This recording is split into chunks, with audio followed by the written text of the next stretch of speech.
is back. Are you serious?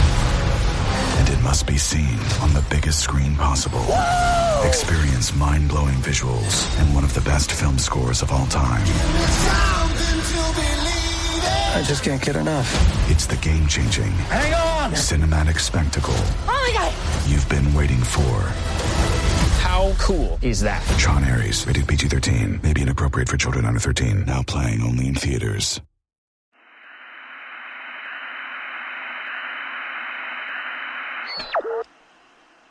This October, the Wrong Station celebrates a decade of dread. You can read the show notes to discover terrible new ways to celebrate with us. Today's episode, Cameron's Castle, is written by Alexander Saxton and performed by Anthony Botelho.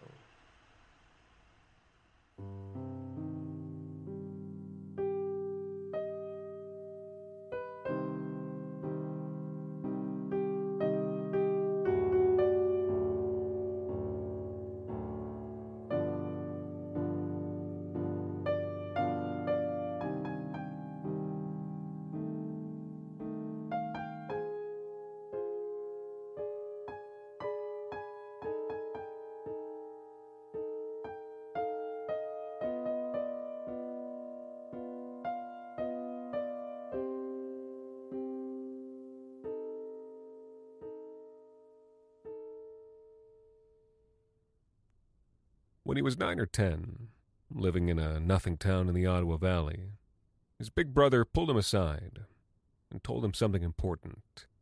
He said, "Listen, Alex, you ain't right. You never have been. You never will be, and you'll never amount to nothing. You're going to die in a shack, and the next day, they'll forget you ever lived." There was malice in those words, but also the cold certainty of truth. Alex's brother really believed every single one of them. So whatever malice there was, so be it. It was justified. Alex Cameron MacDonald took those words to heart. It never occurred to him for a second to doubt that they were true, because every person in his life promised by their actions that they were true. He had no friends. Boys ignored him unless they needed someone to half-drown in the sullen waters of the marsh. Girls ignored him, except from time to time to say something cruel. The men of the town would shoot him dark looks from the front stoops of the public house, and sometimes throw an empty glass at him if they were drunk. Town's women took pity sometimes. He'd become someone's project for a season or a year, only ever to disappoint them by his failure to become something worth the effort. So, even before his brother told him, he knew just what he was worth. Becoming a man changed little about who he was or how people treated him, but at least it liberated him from his brothers. He found work hauling on the river and canal, and that work took him down the St. Lawrence and then up the Great Lakes and further west. He became a kind of living ghost, wandering the world from here to there, taking work where he could and keeping to himself. He made no friends and grew no roots. He spent his wages on raw whiskey, and once or twice a year visited a brothel to pay for the brief facsimile of tenderness. But mostly on raw whiskey. And he became a very shameful kind of person. He would often be induced, by threats or gentle encouragement, to move along.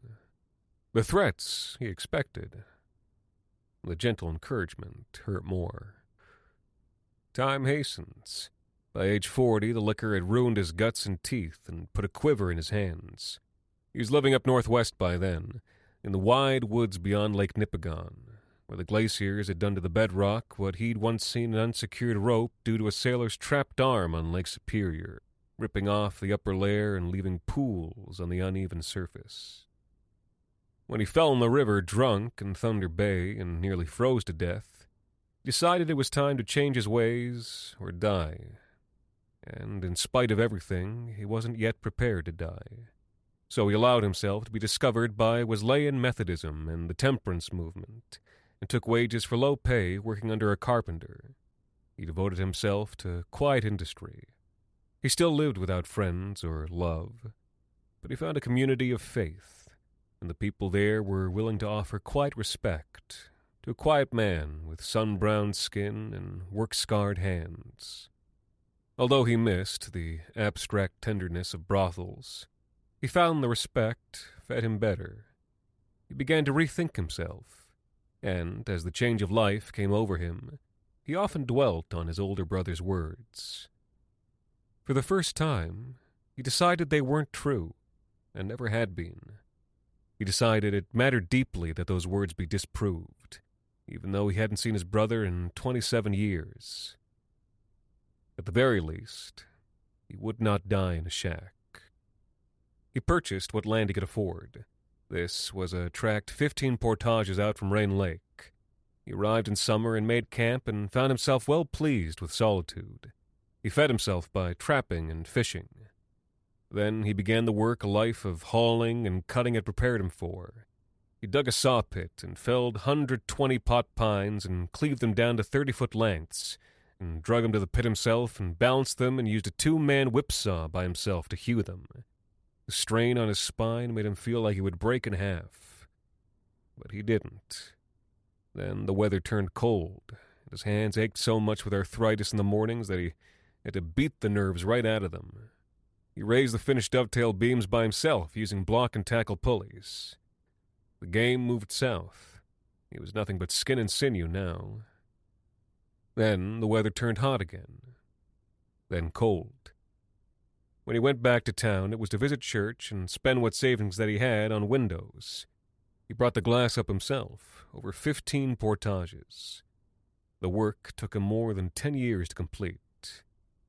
When it was finished, in that 11th autumn, his log cabin rose a stately 3 stories from the shield rock, its bright plume of wood smoke framing a turret which could see the next lake and the next, across their bands of dark woodland. Alex Cameron MacDonald was 62 years old by then. The next spring, no smoke lifted from the chimney. The locals put a search out for his body. They found one snarled in the reeds 2 days away. Alex Cameron MacDonald was declared dead by misadventure, though no formal identification of the body, in advanced decay, was ever made.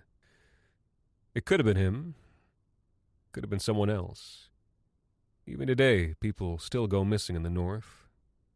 The woods will swallow you up. Cameron's castle still stands. They restored it in the 90s. You can find it 15 portages up from Rain Lake, standing silent and alone among the rocks and trees. When you first see it across black water in the fading day, you'll agree it was no shack. By the time you land on the granite shore, it'll be twilight, the red beams slanting down across red pines and granite and the hewn red timbers. The windows were broken long ago.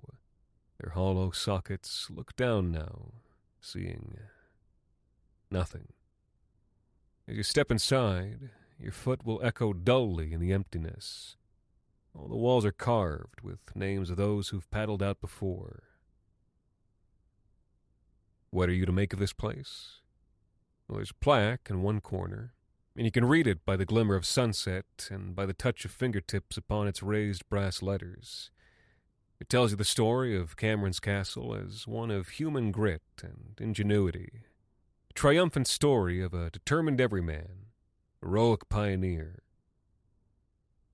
But it is a lonely place. It could have built it 100 stories high, and it would still seem desolate. And as you crouch with a pocket knife to add your own small initials to Cameron's folly, as the tip of the blade sinks into soft pine and drags the letters down, the red light makes the pine logs seem, just for a moment, to bleed.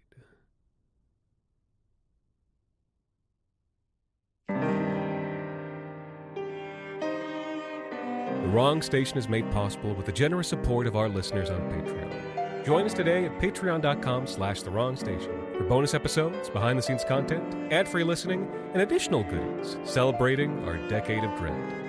The Wrong Station is co-produced by Alexander Saxton, Anthony Botelho, and Jacob Duarte Spiel, with music composed and performed by Alon Citrin, and arranged for the viola and performed by Viola Schmidt.